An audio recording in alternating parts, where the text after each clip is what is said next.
Les Bungle Bungle, formation de grès blanc et orangé posées sur le sol du Kimberley, comme de gigantesques termitières, 350 millions d'années d'une nature minérale intacte, se déroulent comme une machine à remonter le temps.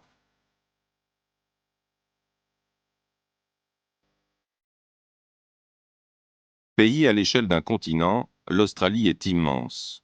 Un guide touristique qui présente le Kimberley résume bien ce gigantisme. Les Bungle Bungle, ce site géologique qui se trouve à moins de 100 km de l'autoroute qui relie Darwin à Perth, n'a été vraiment découvert et proposé au public qu'au début des années 80. Cela laisse imaginer combien cette région est mal connue.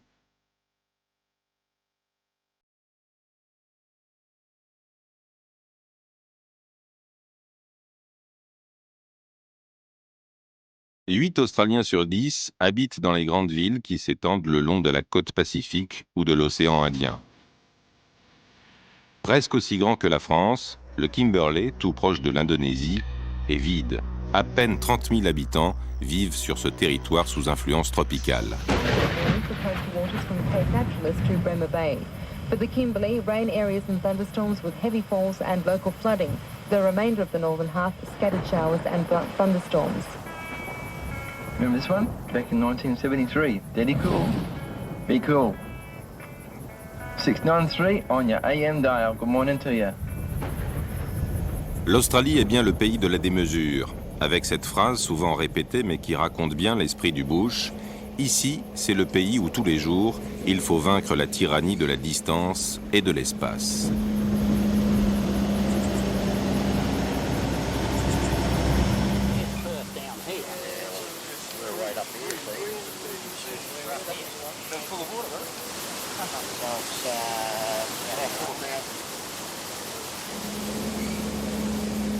Ceux qui voyagent à travers l'Australie découvrent habituellement le Kimberley à la saison sèche.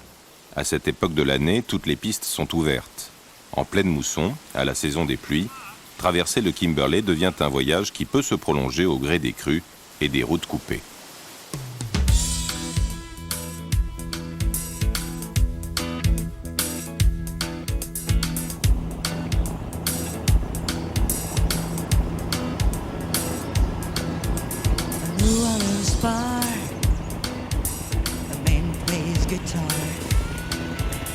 His eyes drift along so far.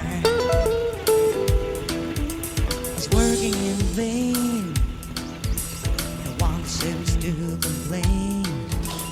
For the past, for this work in vain. À la station-service de Turkey Creek, comme posée au hasard des 4000 km qui descendent vers Perth, on sait déjà que le fleuve s'est emparé de la route.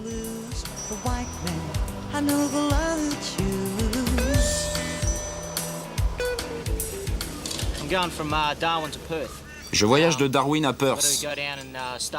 Je dois aller là-bas pour commencer un nouveau travail. Avant, je travaillais dans le désert à Darwin.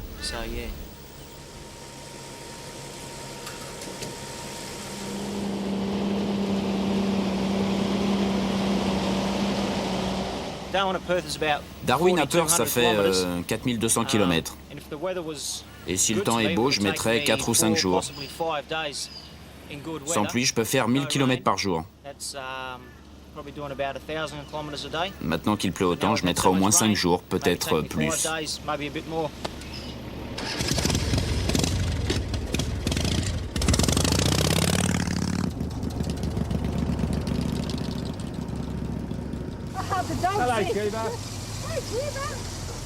Dans la nuit, des orages ont frappé les régions du nord, Lord River étant crue. On savait que la route allait être coupée très vite. S'il continue de pleuvoir, ça va monter ici en 2 ou 3 heures. Et ce sera très difficile de traverser. Alors on s'assoit de l'autre côté, on peut rien faire, on attend.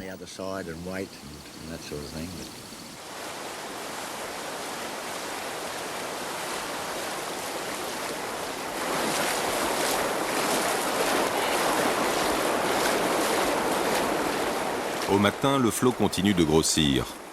Pour certains, c'est la dernière chance de passer de l'autre côté et de poursuivre le voyage. Dans quelques heures, il sera trop tard. La route du fleuve se refermera.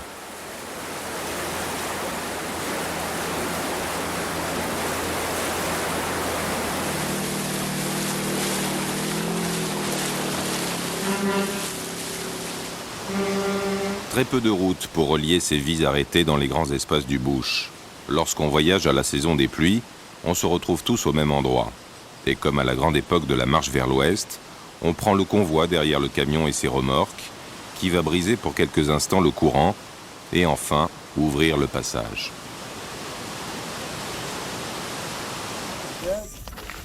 Lefty. Yeah. One more? Yep.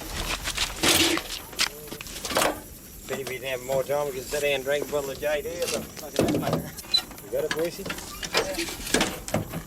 We just picked him up and give him a ride across the creek. On l'a trouvé de l'autre côté Because it's flooded too far. et on l'a aidé à traverser. Le courant était trop violent. So we just Il ne pouvait pas passer avec sa moto.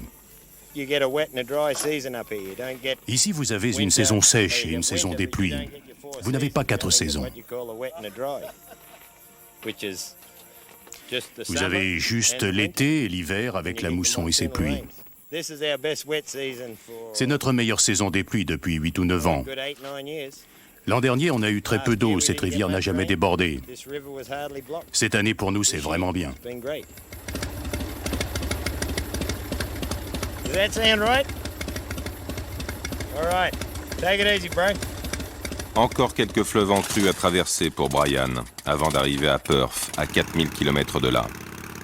Tu verras, dit-il, ce pays du Kimberley est rude, peu habité, et paraît tellement oublié que même Dieu ne semble plus savoir où il l'a mis.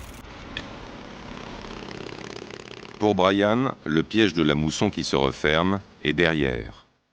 Jour après jour, le bush va s'enfoncer un peu plus dans la saison des pluies sauvages.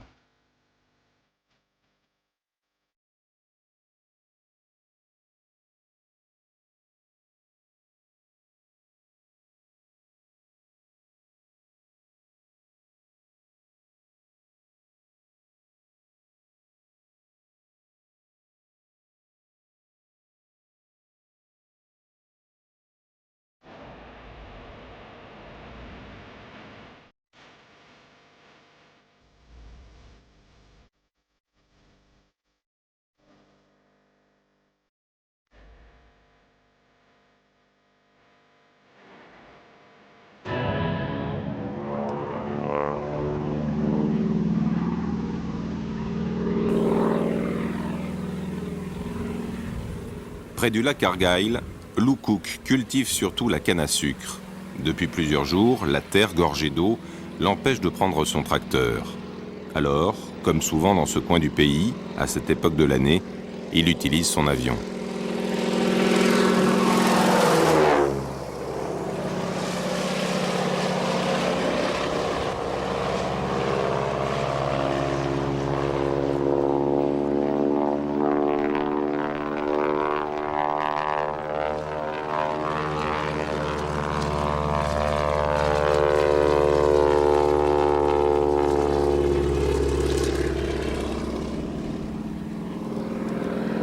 Lou disait que du ciel, le bush était d'une beauté rare, et il parlait de cette végétation qui semble s'être adaptée à ce pays difficile.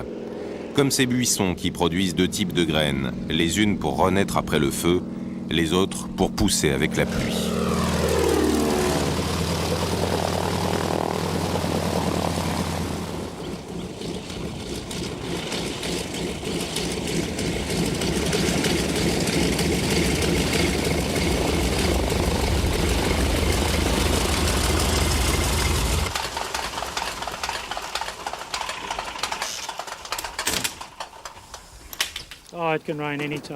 Dans la région, il peut pleuvoir à tout moment. Le jour, la nuit, c'est imprévisible. C'est la nature. Mais très peu de personnes se plaignent de cette pluie. C'est normal. Il pleut et un jour la pluie s'arrête. Certaines années, il pleut moins, d'autres sont bonnes. Quelquefois, le bétail meurt de la sécheresse. Il manque de nourriture. Il manque d'eau. Mais quelquefois aussi, les inondations peuvent le tuer. Au cours des 3 dernières années, le Kimberley a connu ces 2 situations. Alors là, ça devient très difficile pour les éleveurs. Ici, la nature est libre. Libre de lâcher ses inondations ou sa sécheresse. libre de proposer ses serpents à la morsure mortelle, libre de cacher dans les eaux du fleuve ces énormes crocodiles de mer qui surgissent le temps d'attraper une vache ou un étalon.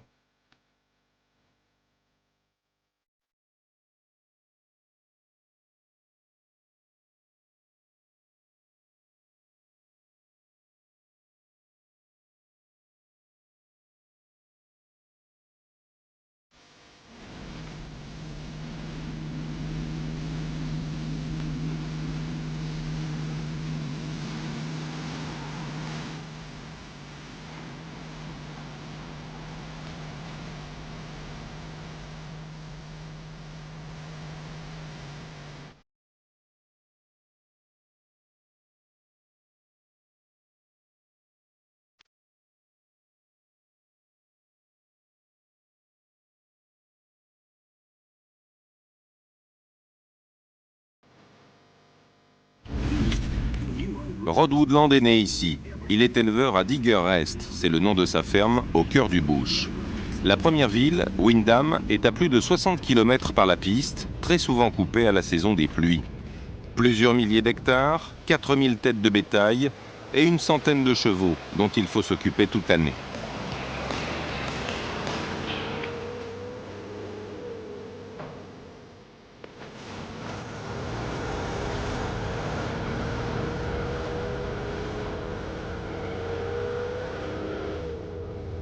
Les hommes de l'intérieur aiment ces déserts de sécheresse et de pluie. Certains n'ont vécu que le seul univers de cet arrière-pays lointain, souvent oublié par les Australiens de la côte, qui préfèrent la vie facile des océans aux caprices du bush.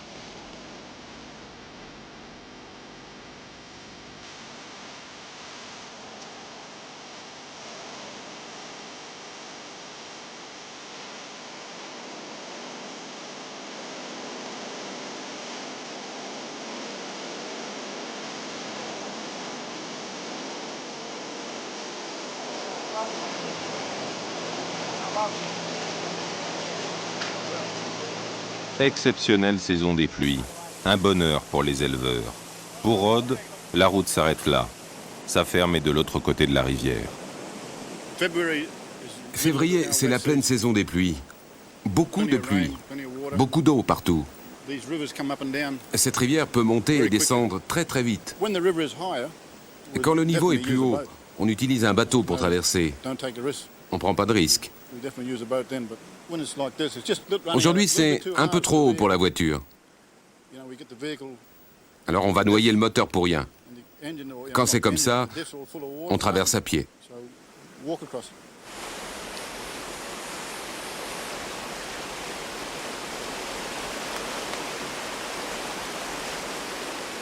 Au moment de la mousson, c'est ici, à quelques centaines de mètres de là où traversent Rod et son chien Wangi, que viennent pondre les crocodiles de mer.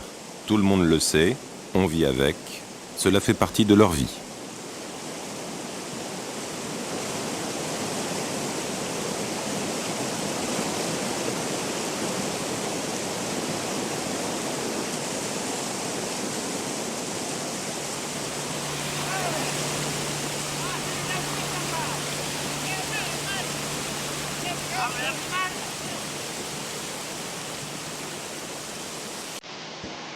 Donald, comme chaque année, laissera Rod retourner à la ferme, seul avec son chien.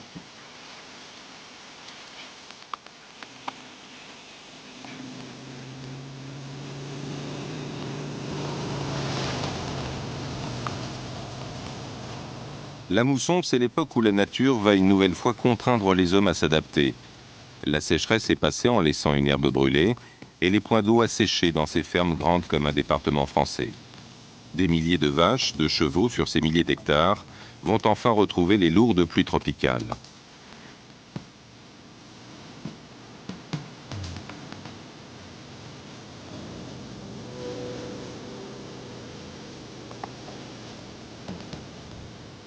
Rod vit seul ici, au cœur du Kimberley.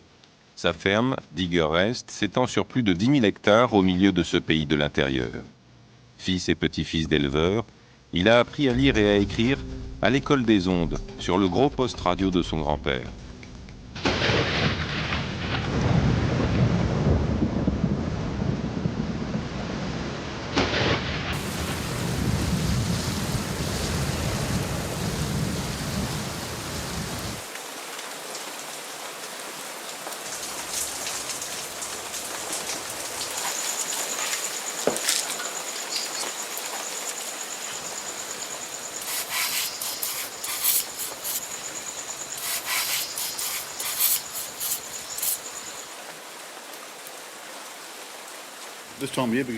À cette époque de l'année, c'est difficile de sortir.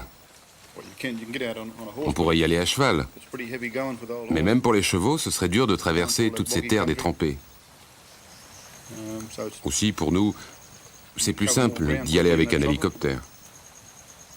Ça évite de fatiguer les chevaux pour aller récupérer quelques bêtes égarées. En hélicoptère, on va très vite. Ça prend juste quelques minutes. La saison sèche, les chevaux viennent vers la ferme pour boire au réservoir qui est derrière. Là, on n'a aucun problème.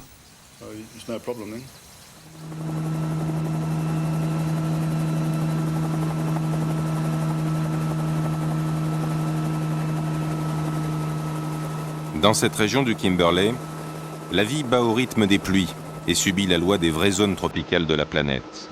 Au cœur de cet imprévisible, l'eau, tant attendue, peut transformer en quelques heures un paysage désertique en terre inondée. Pour les autres, ceux des grandes villes, le bush, c'est le vide écrasant, le fin fond du pays, l'outback, comme un désert, avec des arbres où tout serait vert.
Rod, comme tous ceux de l'arrière-pays, s'adapte en permanence à cet environnement brutal et sans concession.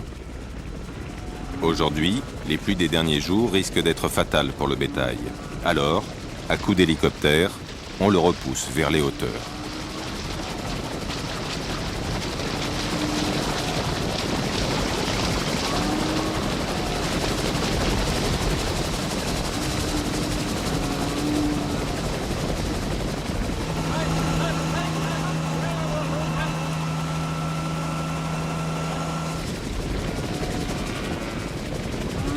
Chaque éleveur a sa façon à lui de guider le bétail à bord d'un hélicoptère. Rod, par exemple, ne prend jamais un pilote qui n'a pas vécu l'expérience des grands rassemblements à cheval. Un hélicoptère, dit Rod, mais piloté par un vrai cow-boy, aussi à l'aise en l'air qu'il le serait sur son cheval.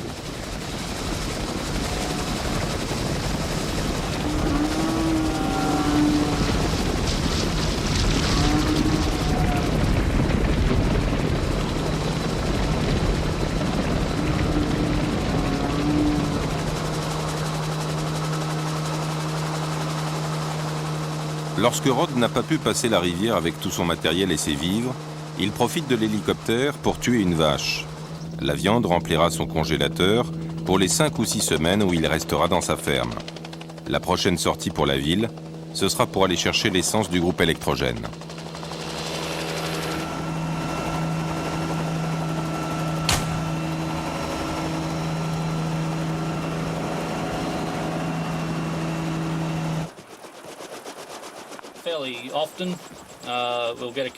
De temps en temps, on utilise l'hélicoptère dans les fermes pour tuer une vache. C'est plus facile pour nous. C'est utile à cette époque de l'année pour trouver la bête qu'il faut abattre et la tuer de l'hélicoptère. Sinon, il faut prendre un 4x4 ou un cheval, et avec cette terre gorgée d'eau, c'est vraiment difficile. Surtout lorsque la rivière est en crue et que Rod ne peut pas aller au village.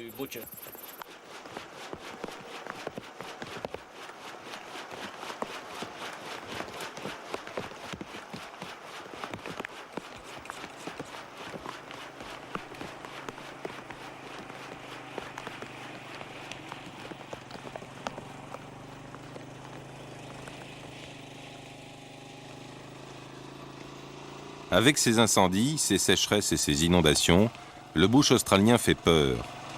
La vie est dure ici, mais pour rien au monde je ne quitterai ma ferme, dit Rod.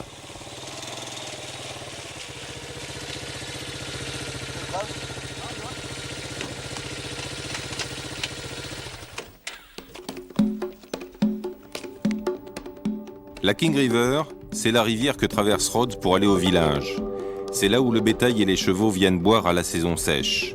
Mais c'est là aussi que vivent les fameux salties, les crocodiles de mer, ces redoutables prédateurs des régions d'estuaires.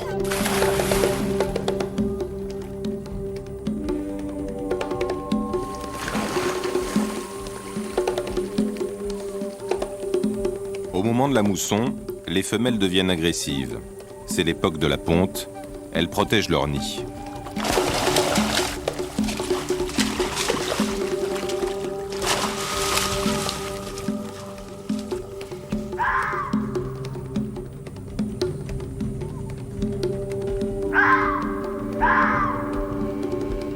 Mike habite la région depuis 2 ans. Il vit à Windham et s'occupe de la ferme des crocodiles où l'on fait de l'élevage.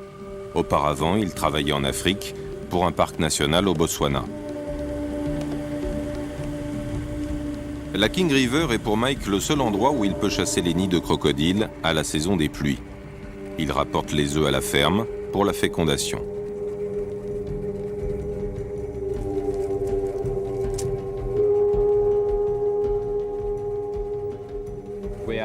On est là, à l'endroit où se rétrécit la rivière. Il y a un nid juste derrière. On risque de voir la femelle. Et là, partout autour, vous avez d'autres nids où nous avons déjà récupéré les œufs.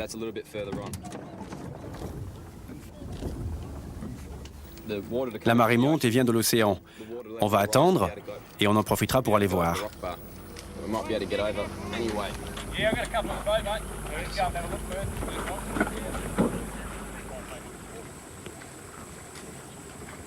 À la période de la ponte, l'approche de la zone des nids est un moment délicat. Il y a 15 jours, à la ferme de Windham, l'un des responsables s'est fait attaquer par une femelle. Transporté à l'hôpital, il s'en est tiré avec 80 points de suture.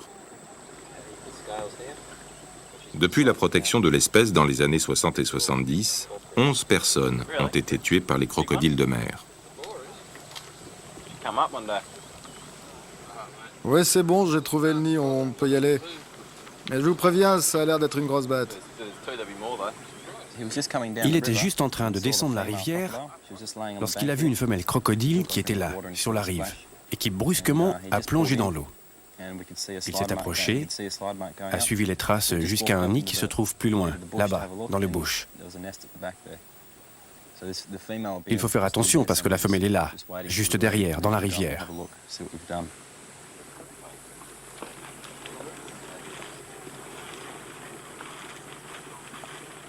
S'ils sont armés, c'est surtout pour le bruit de la détonation qui peut faire fuir la femelle, ou pour se défendre si celle-ci attaque. Les traces remontent vers la rive et s'enfoncent dans la forêt. Mais là, c'est une colonie de chauves-souris géantes qui se met en alerte.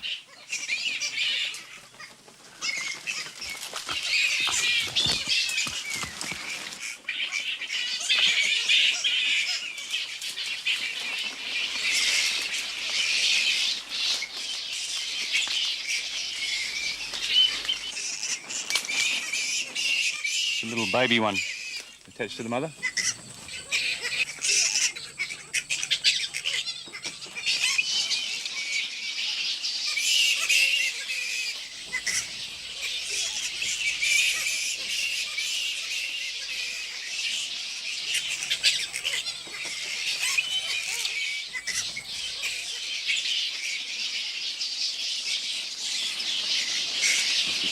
Baby spook on like that. The wing system, because they got weird blood vessels in their wings. Yeah, major one. Ce trou d'eau que vous avez ici est l'endroit où la femelle crocodile surveille son nid. On voit bien le passage qu'elle prend. Aussi, quand elle est là, elle entend tout ce qui se passe autour du nid.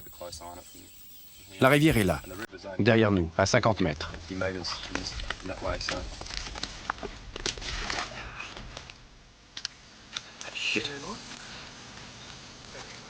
Where? Seuls les rangers des parcs nationaux ou des hommes comme Mike et Jim sont autorisés dans des conditions très particulières à chasser le crocodile.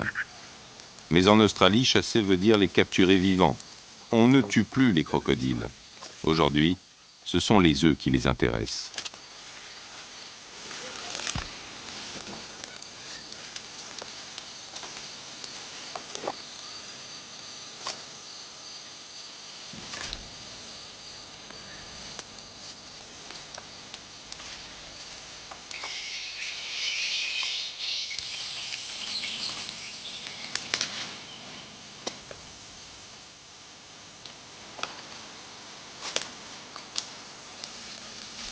La mousson est le seul moment de l'année où ils pratiquent cette chasse aux œufs. Dans un nid de crocodile de mer, ils peuvent trouver 40, 50, jusqu'à 80 œufs pondus par la même femelle.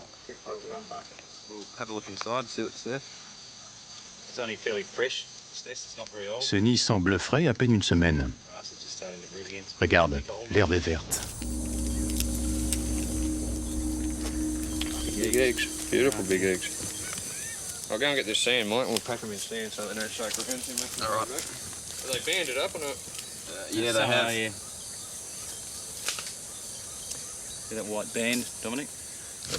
Vous voyez cette bande blanche à l'intérieur? Ça veut dire que l'embryon est vivant. Et au fur et à mesure de sa croissance, il va remplir tout l'œuf.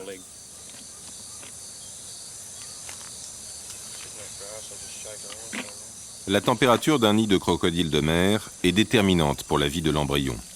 À 31 degrés, il deviendra un mâle. À 33 degrés, tous les œufs donneront des femelles.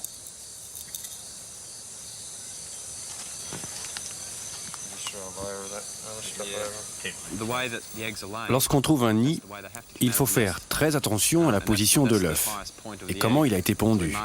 On fait une marque sur le dessus pour pouvoir le transporter avant de le mettre dans l'incubateur à la ferme. Il ne faut jamais le retourner. L'embryon est là, attaché par son cordon. Si vous tournez l'œuf ne serait-ce que de 20 degrés, vous noyez l'embryon. Il y a ici une petite poche d'air qui lui permet de vivre.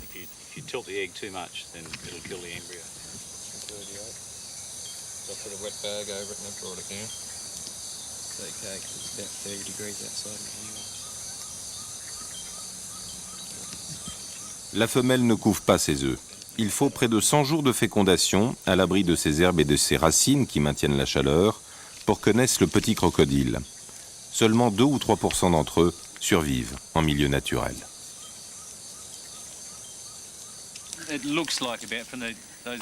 La petite bande blanche à l'intérieur de l'œuf indique la date de ponte. Ceux-là ont entre 7 et 10 jours. C'est un nid très récent. Vous pouvez voir les racines qui protégeaient les œufs. C'est tout frais.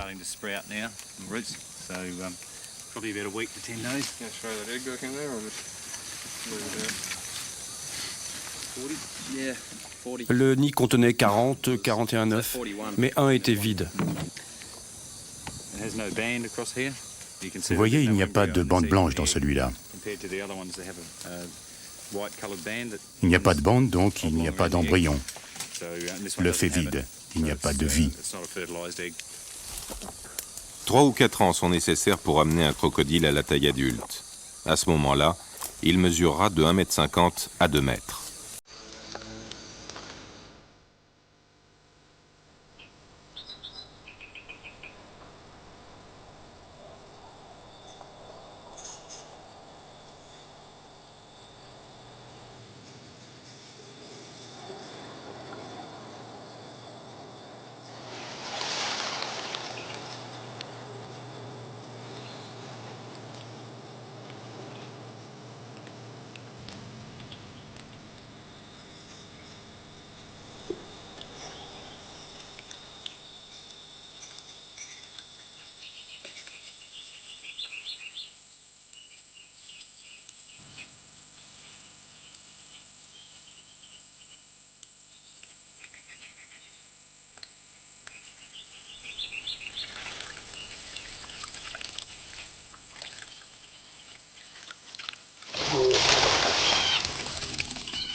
Sean et Brent ont déjà fait 1000 métiers et s'adaptent toujours aux conditions de vie dans le bush.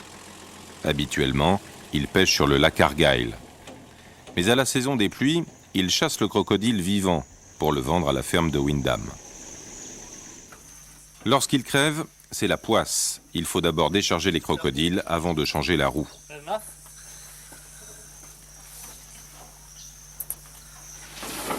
Sean et Brent ont un contrat pour 500 freshwater par an, cette autre espèce de crocodile à la mâchoire très allongée. Cela leur rapporte 100, 150 jusqu'à 200 $ par crocodile vivant, selon la longueur. Vous voyez, leurs dents sont très pointues. Ces crocodiles sont plus vifs que les crocodiles de mer, ils peuvent réagir très vite. Et on n'aurait pas le temps de bouger s'ils nous attaquaient. Aussi, on doit toujours les attacher.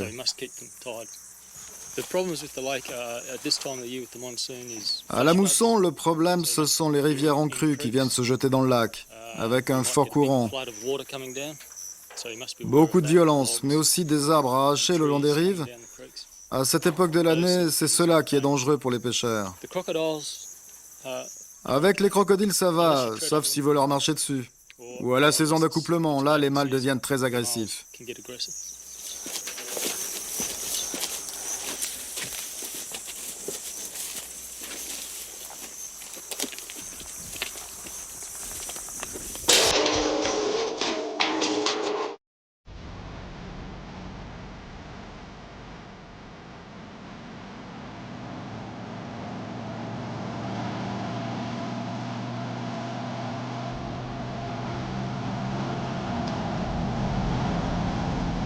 Well, we're gonna get a bit of ride.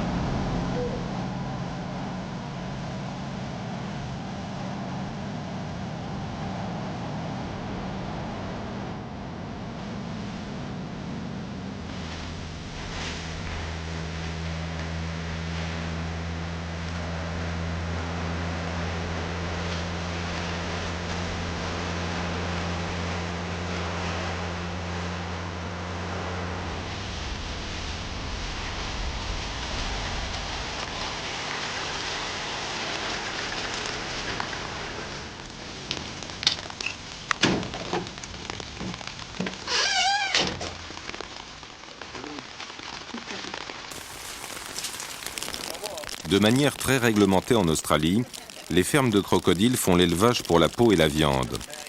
Mais dans certaines régions, comme le Kimberley, elles servent aussi à éduquer une population qui vit tous les jours dans un environnement où le crocodile est roi.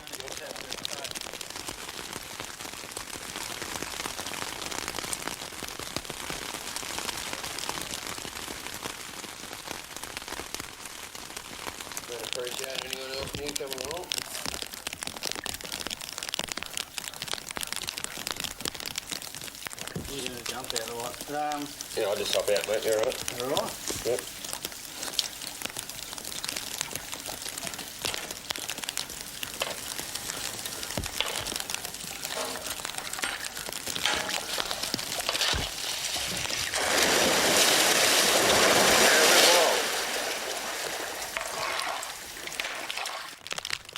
Les freshwater mesurent jusqu'à 3 mètres. Les crocodiles de mer, eux, pour les plus gros mâles, atteignent plus de 7 mètres et pèsent près d'1 tonne. Ils peuvent vivre jusqu'à 70 ans.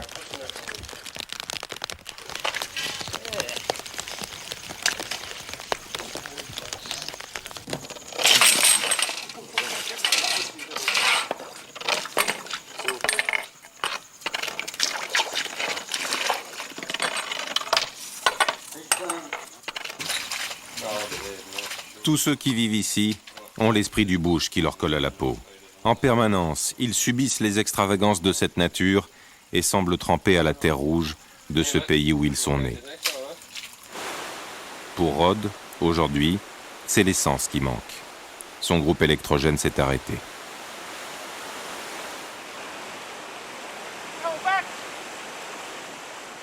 Si Donald est inquiet ce matin, ce n'est pas pour les crocodiles, mais pour la violence du courant qui agite la King River.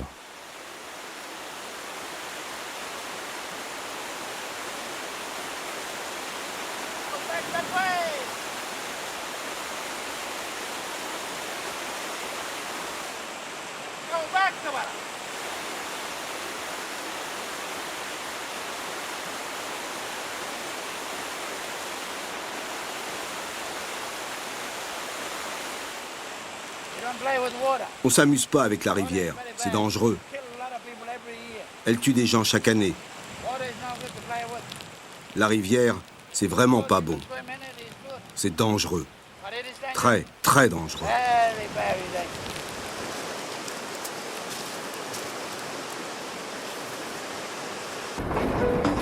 Radio National across Australia.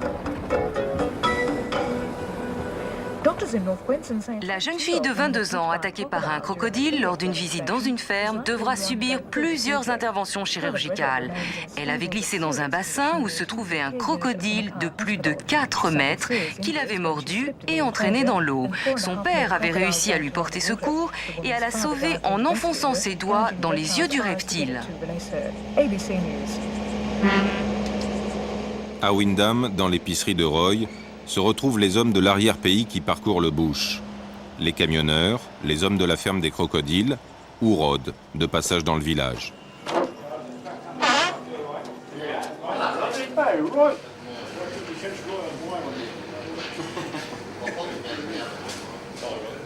Ce matin, les nouvelles viennent du Nord. Tout le monde parle de cette jeune femme qui s'est fait attaquer par un crocodile dans une ferme.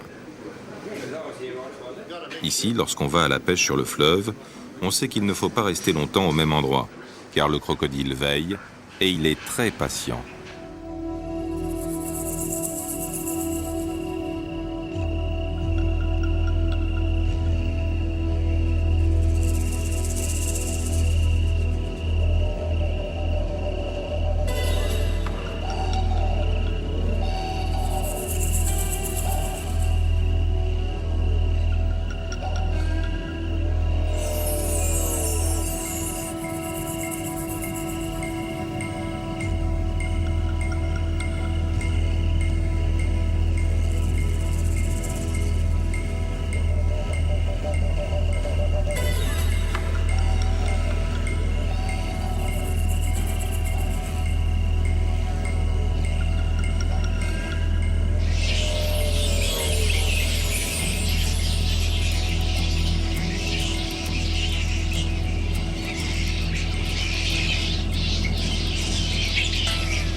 Le vent est tombé.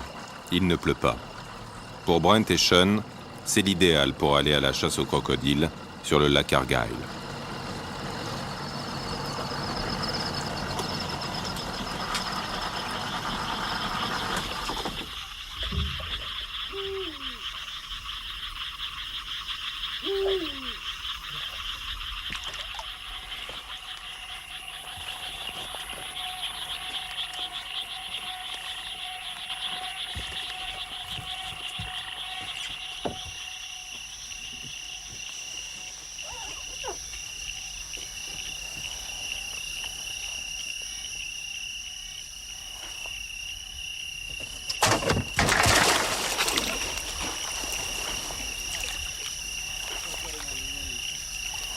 You have to go to the right of this tree here, Brent. It's too small, I think.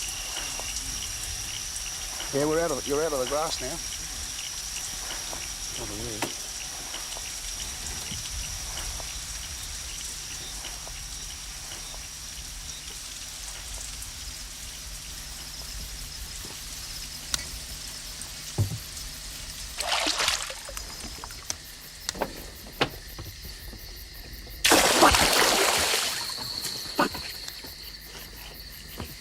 Won't go underneath the weed.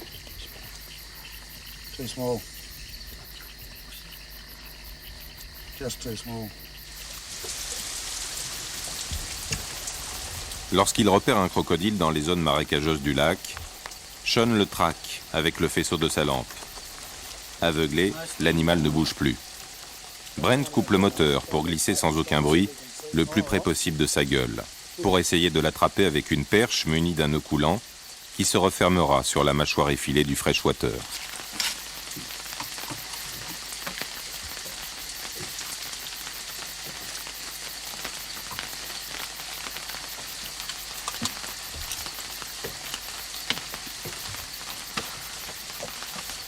Comme tous les animaux sauvages, le freshwater est craintif, méfiant et fuit au moindre mouvement dans les herbes. Cette chasse au crocodile vivant, la seule qui soit autorisée, va se poursuivre toutes les heures que va durer la nuit.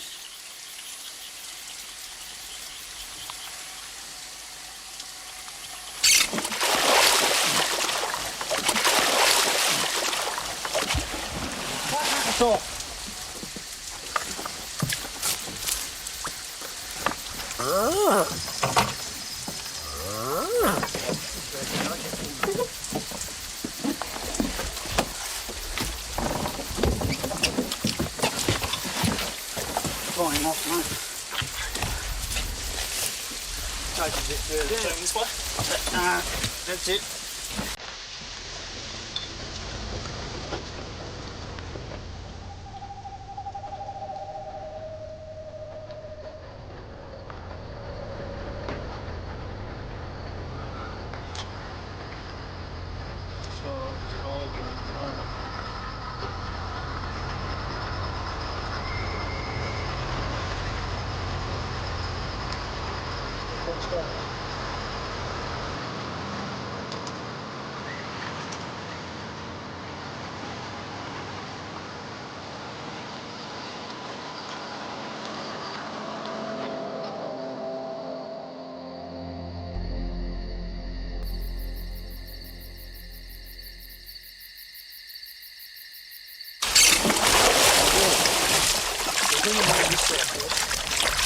We'll just open up first.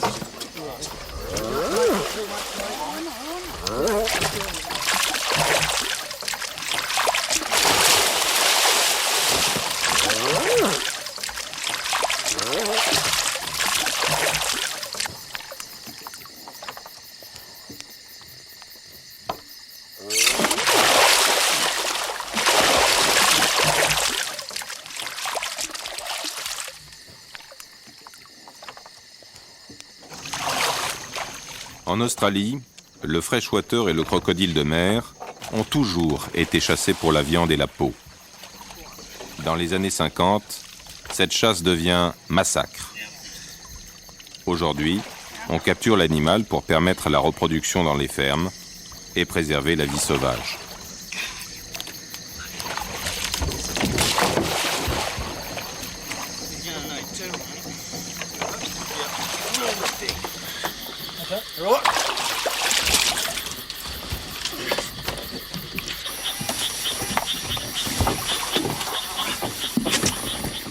Hello, I'm Kirsten Garrett. Our top watchdog, the National Crime Authority, works in great secrecy.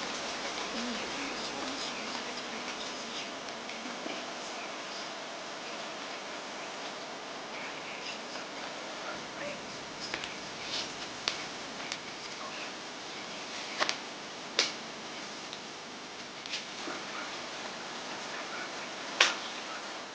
Lorsqu'il revient chez lui à la saison des pluies, après avoir passé quelques jours au village, le premier travail de Rod est de s'occuper de ses chevaux que les crues des rivières repoussent vers la montagne.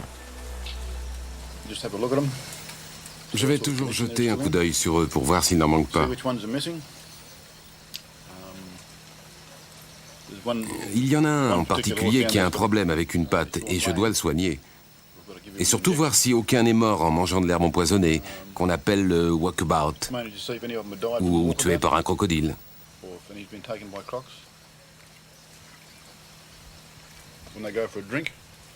Lorsqu'ils vont boire à la rivière, les crocodiles les attrapent par le museau ou une patte pour les entraîner dans l'eau. Ici, les chevaux peuvent être tués par les crocodiles de mer et l'herbe empoisonnée. Ils mangent cette herbe et après un certain temps, ça les rend fous. On ne peut rien faire. et ça les tue. Ils marchent, ne mangent plus, s'affaiblissent et finissent par mourir.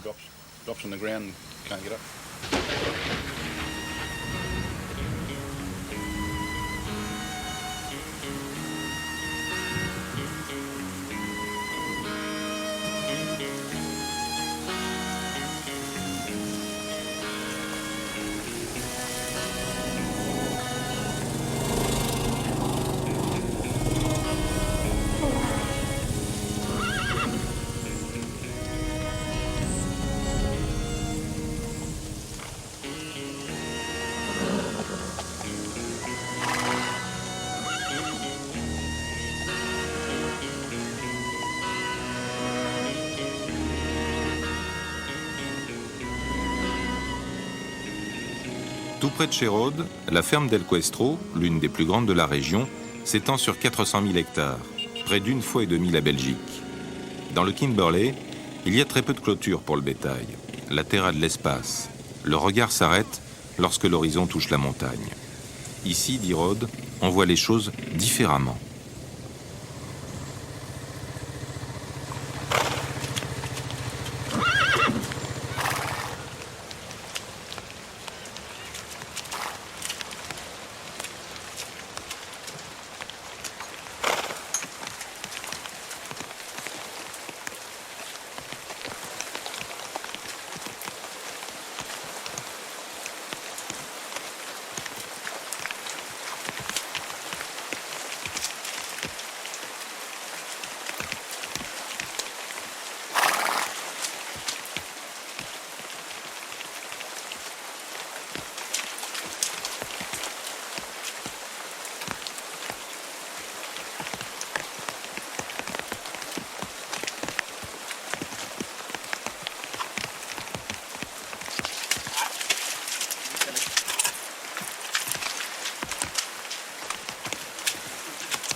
J'aime la beauté de ce pays, sa tranquillité. Et puis ici, on est vraiment au contact de la nature tout le temps. C'est ce que j'aime. Chaque jour est différent. Vous pouvez regarder la colline aujourd'hui, la regarder demain, vous verrez qu'elle est différente. Et les couleurs changent tout le temps. Ici, la nature n'est jamais la même.